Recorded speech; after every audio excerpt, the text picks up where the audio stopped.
So this is just inside the entryway into the fort here on Garden Key at the Dry Tortugas.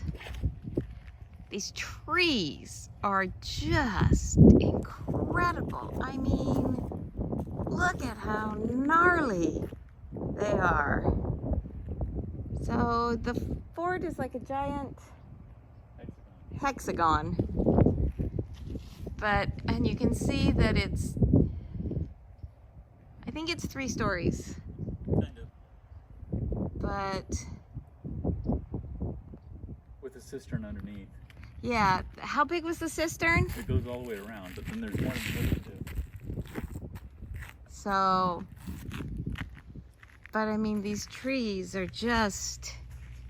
This was unfortunately built partially with slave labor. Yes, unfortunately it was built partially with slave labor, and it was never completed. So it did house a large population at one time. There were something like 200 workers at one point. 200 workers or 200 slaves? 200 workers, 60 some odd slaves. So it's just the part of the unpleasant history. But we do not ignore history because it's unpleasant. We learn from it. So you can see the... 5 of them tried to escape one time, and they got all the way up, halfway up the keys before they were recaptured. Which is very cool. I didn't read that. Yep, they cleverly took all the boats with them when they left and sunk all but the one they were on.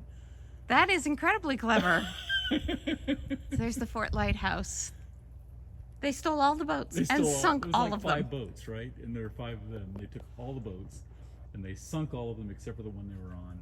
The people at the fort repaired one boat and gave chase, but the escaping slaves took off toward a storm, and the people from the fort turned around and went back, and they sounded the alarm up and down the Gulf Coast and the East Coast because they thought they were headed to the Bahamas, and it turns out they were.